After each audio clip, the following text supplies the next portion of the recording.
Hey everybody, Danny Bader here, author and speaker. And I had a pretty cool call this week. We released the second edition of my first book, and now it's called Back to Life. And we had a call with, I guess we had about, 8 or 10 people on there, just talking about the book and some of my approach to it and why a second edition. And it was primarily because we've got a lot of great questions in there, discussion questions, and also that I wrote a final chapter 24. Hey Sue, hey Nick, how you doing in there? Anyhow, a question that came up for me was, somebody asked afterwards, they said, what do you do when you get in a funk or when you get stuck? And I thought, man, that was a pretty good question, because I, like all of you, even though I write about this, and I guess people call me an inspirational speaker and life coach and all those labels that they put on me, which is fine. I too get to the point sometimes where I feel like crap and I don't have a lot of energy and I maybe don't feel like getting out of bed. So as I thought about what I do over the years, and I'll offer to you, it's an acronym, and it's SAVE, S-A-V-E. And that's kind of the framework that I have when I'm feeling a little bit of funk.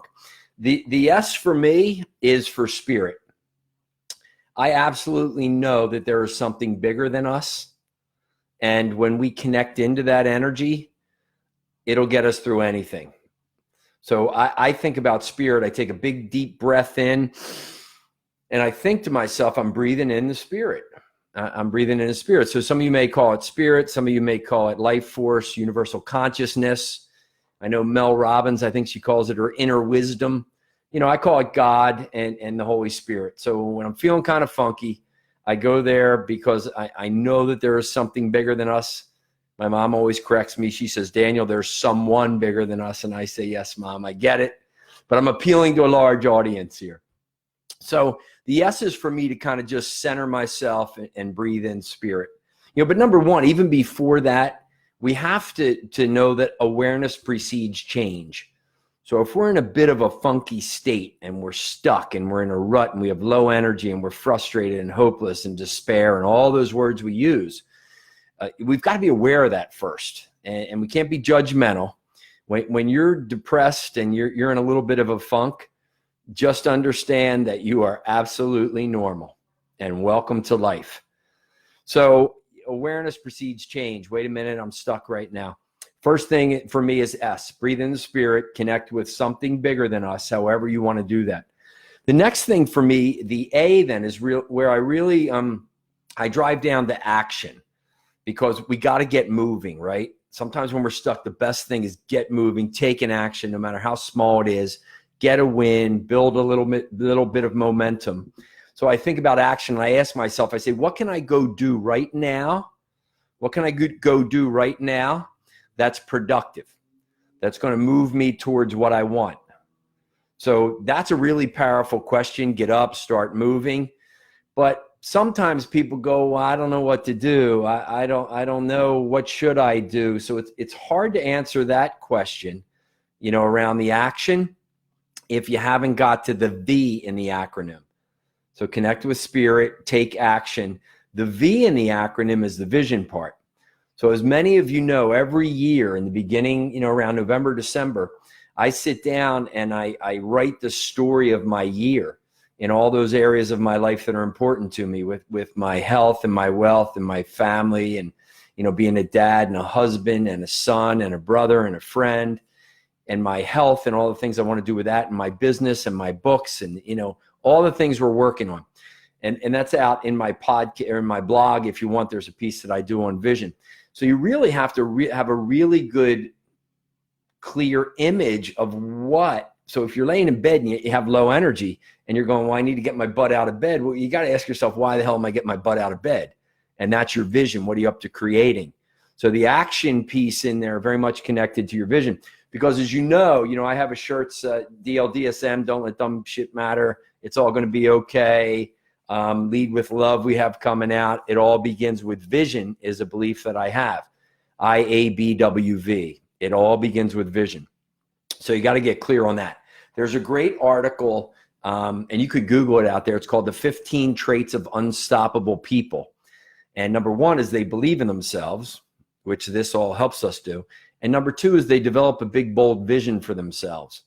So somehow, whether it's this letter writing exercise that I offer to different people, hey, everybody, Mary Pat, Kelly, good to see you. Or you do a vision board, or you have your goals somewhere. You got to get to the higher picture of, if we get to December and I ask you, how was your year? And you say it was great. And I ask why, what are all the things you're going to tell me? That's the key. A lot of times I ask people, how was your year? They go, well, it was okay. I go, yeah. And they go, I couldn't find the time. And then they start talking about their health and their wealth and their career and their finances, the bigger picture, you know? So you got to get clear on your vision. 15 Traits of Unstoppable People. That's a really good article there. When you have your vision and you have a clear image of where you're going and why you're getting your butt out of bed every day, then it creates two powerful forces for you. I believe the most two powerful forces we can create for ourselves, I call them the big IF, inspiration and focus. Inspiration is the energy that we create for ourselves that cause us to do something and produce an outcome. And focus is the concentration of attention or energy on something. So now I create energy for myself, inspired. Now, since I've created it, now I have the ability to direct that energy and move on things. And then the E for me, really, you know, when I'm stuck and when I'm in a rut, I just go into my SAVE acronym. The E for me is that I just expect good things. I just sit for a moment, and regardless of how life is, I just expect and I trust and I know that life will get better. Maybe not right away, but it is a journey, and we have the ability to choose our thoughts, and we can make things better. So I just sit and I kind of play it out, you know, at the end of the day or a week or maybe 2 weeks. And I, you know, imagine a little bit about it being better, because you know that I all believe in IAGBO, IAGBO. It's all going to be okay. And it can be okay, remember, for two reasons: because I agree with what's happening or I accept with what's happening. So there's a lot of times when we're in a rut, we're in a rut because our life is not the way we want it to be. We can be okay with that, not because we agree, but that we rather accept that we're in a little bit of a challenge. So next time you feel like you're in a little bit of a funk or in a little bit of a rut, just remember SAVE, right? Let me breathe in some spirit and connect to something bigger. Let me ask myself, what action or two could I go take right now? V, to drive towards my vision, to move the imagination of what I'm shooting for, right? That image of what I'm shooting for. What action could I take to move my vision forward? And then just smile, maybe give yourself a hug, and just stop and expect some good things being on the horizon. So until next time, thank you so much for asking that question. If anybody else has any other questions that you want me to answer, you know, just shoot me a Facebook message, and I'd be happy to do them live. So take care, and whether it's night, whether it's day for you, have a good one. God bless. It's all going to be okay.